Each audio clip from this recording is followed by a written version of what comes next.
მოგესალმებით ყველას ჩემს არხზე. იმედი მაქვს, რომ ყველანი ხართ ძალიან კარგად.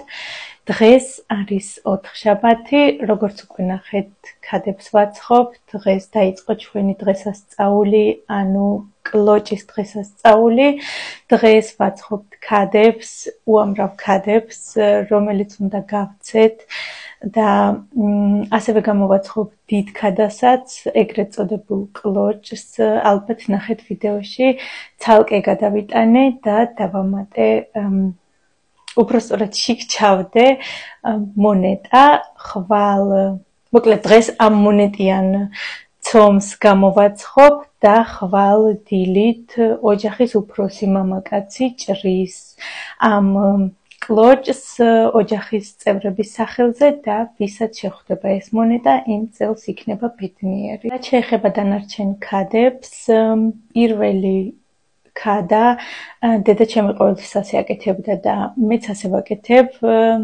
ოჯახში სადაც გავთხოვდი, საერთოს ოჯახიც ზუსტად ასე აკეთებდა, ამიტომ ამ ტრადიციასაც ვაგრძელებ. პირველი ქადა ყოველთვის უნდა გაიცეს, ან მეზობელს უნდა მიაწოდო, ან ვინმეს, რადგან როგორც დედა ჩემი ამბობდა ხოლმე, მიცვალებულები კართან ილოდებიან და პირველი ქადა უნდა მისცე მათ, რომ ოჯახში ბედნიერება და სიხარული შემოვიდეს.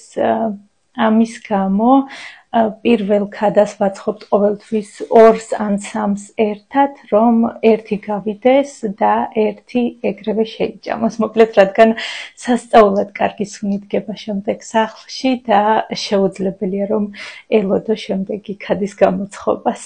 ამ ბოლო დროს მოვუხშირე ჩემს ეროვნებაზე და ტრადიციებზე ლაპარაკს. მოდი არ დავარღვიოთ ტრადიციები და დღესაც მოგიყვებით სულ ცოტას დღევანდელ დღეზე. ჩვენი ახალი წელი დაიწყო, უпростоრად ხვალიდან იწყება ახალი წელი. ჩვენთან ასეა. ამიტომ ამბობენ, რომ ვისაც შეხვდება მონეტა, იმ წელს იქნება ბედნიერი, რადგან ჩვენთან წელიწადი იწყება მარტის ბოლოს და მთავრდება ასევე მარტის ბოლოს. სიმართლე გითხრათ, ალბათ ნახევარზე მეტი ეზიდები, ვინც მიყურებს, ჩამქოლავს, მაგრამ მაინც ვიტყვი. ჩემს ეროვნებას, საერთოდ ეზიდებს და ეზიდიზმს რაღაცით მომსგავსებ ზოდიაქოს, რადგან ზოდიაქოს პირველი ნიშანი არის ვერძი, რომელიც იწყება მარტის ბოლოს, აპრილის დასაწყისში და ეს 12 ზოდიაქო შემდეგ ტრიალებს მზის გარშემო. ჩვენთანაც მთავარი არის მზე, ოღონდ ხალხო არ გეგონოთ. მართლა არ გეგონოთ, რომ მზის თაყვანის მცემლები ყავს. ყავს ღმერთი, რა თქმა უნდა და მთელი ცხოვრება ასე ვარ გაზრდილი, პატარაობიდანვე ჩემი მშობლებისგან, ოჯახისგან ასე ვარ გაზრდილი, რომ ღმერთი არის ერთი, უბრალოდ ხალხი აღიქვამს სხვადასხვანაირად. ჩვენ არ გვაქვს უფლის სურათი, არ ვიცით როგორ გამოიყურება, ვიცით რომ არსებობს ჩვენს გულებში და ამის გვჯერა რა თქმა უნდა. უბრალოდ მზე არის მთავარი, რადგან ამბობენ, რომ მზე რომ ამოდის და ახალი დღე იწყება, ეს უკვე უფლისგან მოდის და უფლის ხვედრია ისიც, რომ მზე ამოვიდა და ახალი დღე დაიწყო. ამიტომ ლოცვის დროს ან უფლის ხსენების დროს ვიხედებით მაღლა და განსაკუთრებით იმ მხარეს, სადაც მზე ამოდის და ასე მოვიხსენიებთ მოკლედ უფალს. 2009 წელს დავიწყე ჩემი კულტურის, ეზიდების კარგად და საფუძვლიანად შესწავლა, რადგან მაქვს დაწერილი დისერტაცია, მაქვს პატარა წიგნივით გამოშვებული ეთნიკური უმცირესობა, კერძოდ იეზიდები. მაშინ მახსოვს, რომ თითქმის მთელი წელი ვაგროვებდი ინფორმაციას, დავდიოდი სხვადასხვა ბიბლიოთეკებში, ოჯახებშიც და ვაგროვებდი ინფორმაციას ზუსტად მაშინ დავიწყე ჩემი ეროვნების დაკავშირება ზოდიაქოსთან. ეს უბრალოდ ჩემი მოსაზრებაა, მართლა ეს არსად არ წერია, ეს უბრალოდ მე ასე ვფიქრობ და ასე მიმაჩნია. მაშინ დავწერე ეს ესე, ანუ დისერტაცია და ჩემმა მასწავლებელმა გაგზავნა თბილისის რომელიღაცა უნივერსიტეტში. როგორც იცით, მე თვითონ ვარ რუსთავიდან, შემდეგ დაჯილდოვებაზე, სხვათა შორის მეორე ადგილი დაიმსახურა ჩემმა ესემ და დაჯილდოვებაზეც იყო კითხვები ასეთი, რომ თითქმის ყველას ეგონა, რომ ჩვენ ვართ მზის თაყვანის მცემლები. არ ვართ მზის თაყვანის მცემლები, ხალხო, მართლა ეს როგორც ქრისტიანებზე ვთქვათ, რომ ჯვრის თაყვანის მცემლები არიან, ხომ არ ვართ ჯვრის თაყვანის მცემლები, ყავს კიდევ უფალი და ღმერთი, ამიტომ ძალიან ბევრმა მცდარი ინფორმაცია იცის ჩვენს შესახებ და მიხარია, რომ მაქვს ამის შესაძლებლობა თქვენ გაგიზიაროთ. ჩემი ქადისცომები ისვენებს, აქ არის ჩვეულებრივი ცომი, არაფრის გარეშე, რადგან ნახევარს ვაკეთებ ყოველთვის თხილით და კაკლით, ასევე ქიშმიშით და ნახევარს ვაკეთებ ჩვეულებრივს, რადგან ყველას არ უყვარს ჩემს ოჯახში თხილიანი და ეს არის დიდი ქადის, ანუ კლოჭის ცომი, ესეც ცალკედევს. სანამ ცოტა დაისვენებს, სულ რაღაც ნახევარ საათი სჭირდება დასვენებას, მე აქაურობას მივხედავ, ჭურჭლის მანქანა გაჩერდა და ასევე მაქვს ეს დიდი ჯამები გასარეცხი. ასევე მთლიანად მთელს სამზარეულოში არის აი ასეთი ფქვილის მტვერი, რადგან დღეს დილით ორჯერ გავცერი ჩემი ფქვილი და შემდეგ კიდევ ერთხელ რომ ჩავაცერი, ამის გამო მთლიანად ყველგან არის მტვერი, ასევე ელექტროობაზეც და ამ ყველაფერსაც გავწმენდავ თქვენთან ერთად, ასე რომ დღევანდელი ვიდეო არ იქნება მხოლოდ ტრადიციული, ასევე იქნება მოტივაციაც დალაგებაზე. უყურეთ, აი ამას უყურეთ. ეს სულ ფქვილია.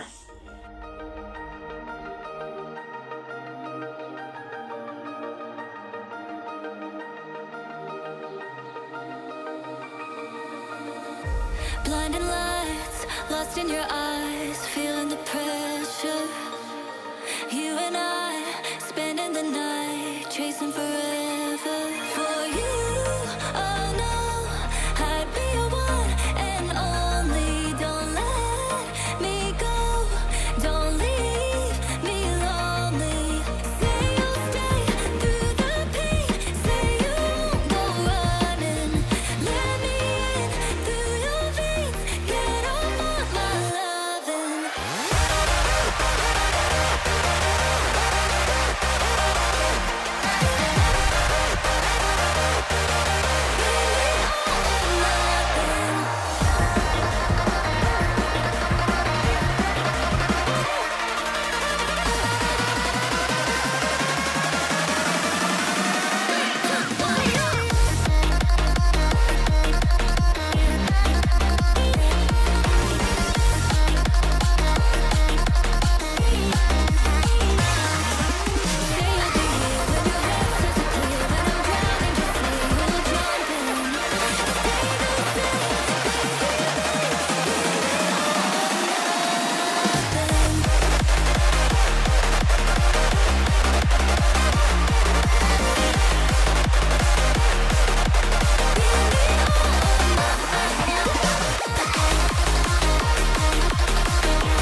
ჩემი პირველი ქადაც გამოცხობას სჭირდება 15-17 წუთი, ვაცხობ წინასწარ კარგად გახურებულ ღუმელში 180 გრადუსზე. რამოდენიმე ქადას დავაცხობ ჯერ, შემდეგ კლოჭს და შემდეგ ისევ ქადებს. კლოჭი არ შეიძლება რომ პირველი გამოაცხო ან და ბოლო, უნდა იყოს შუალედში ჯერ რამოდენიმე ქადა, შემდეგ კლოჭი და შემდეგ ისევ ქადები. როგორც ხედავთ, ჩემს ქადებს სხვადასხვა ფორმა აქვთ და სიდიდითაც განსხვავდებიან ერთმანეთისგან. უბრალოდ ერთი ხელის მოსმით რამდენიც ამოვა, ისე ვაცხობ. არ ვამატებ, არ ვაკლებ, ჩემი აზრით ვთვლი, რომ ეს იმ ქადის წილი იყო და არ ვამატებ ზედმეტ ცომს შემდეგ, ამიტომ ზოგი პატარა და ზოგი დიდი. ესეც კლოჭი ჩავდე, როგორც ხედავთ, სასწაული ამინდია და ჯერ არ მახსოვს, რომ კლოჭის დღესასწაულზე მზე არ ყოფილიყო. რაც არ უნდა მოხდეს, წინა დღეებში როგორი ამინდიც არ უნდა ყოფილიყო, მზე მაინც გამოდის და თითქოს მზეც ჩვენთან ერთად ზეიმობს ამ დღესასწაულს. დღევანდელ დღეს ერთმანეთს ვურეკავთ, ვულოცავთ, თუ ახლოს ვცხოვრობთ ერთმანეთთან, მივდივართ და ამ დღესვე ვაძლევთ კუთვნილ ქადებს ერთმანეთს, ხოლო ხვალ დაიწყება დიდი აჟიოტაჟი, დილიდან ვურეკავთ ერთმანეთს, ვეკითხებით ვის შეხვდა, ზოგს თან ჯერ არ გამოსულა და მოკლედ ვეძებთ იმ მონეტას, ხშირად ზოგი ჭრის პატარ-პატარ ნაწილებად შემდეგ, რომ რაც შეიძლება მალე იპოვოს თავისი მონეტა და გაიგოს თუ ვის შეხვდა. ქადების დაცხობას საკმაოდ დიდი დრო სჭირდება, მიუხედავად იმისა, რომ 8 საათზე უკვე დავიწყე ცომის მოზელვა და ცხობა, მაინც თითქმის მთელი დღე დაიკავა, ამის გამო გუშინ უკვე მოვემზადე და მოვამზადე სადილი, ამიტომ დღეს სადილი არ მომიმზადებია. ახლა არის თითქმის 5:30, როგორც იქნა დავასრულე, სამზარეულოც მთლიანად მივალაგე და ესეც ჩემი კლოჭი, რომელიც გასკდა, როგორც ყოველთვის მისკდება კლოჭი, არ ვიცი რატომ, ესეც ჩემი ქადუნიები, დავჭერი 2 ცალი, უკვე გასასინჯად, ეს თხილიანია და აქაც ბევრი ქადები. ხვალ-დილის 7:30-ზე დავჭრით კლოჭს, რადგან 7 საათზე ნიცა სახლიდან გადის და ამ დაჭრის პროცესში სასურველია, რომ ყველა ოჯახის წევრი იყოს სახლში და მონაწილეობდეს. ჯერ ვჭრით შუაზე, ახლა არის უკვე მეორე დილა, შემდეგ ნახევარს ვჭრით ანგელოზების სახელზე, ხოლო ნახევარს ოჯახის წევრების სახელზე. ამ წელს მე შემხვდა მონეტა, ბედნიერება ჩემს თავს და პირველად ცხოვრებაში შემხვდა კლოჭში მონეტა. ჩემი სახელის დაჭრის დროს ხმა გავიგე დანის და მონეტის, რკინის ხმა და მე უნდა გინახათ როგორ ვყვიროდი, რომ ჩემია თქო.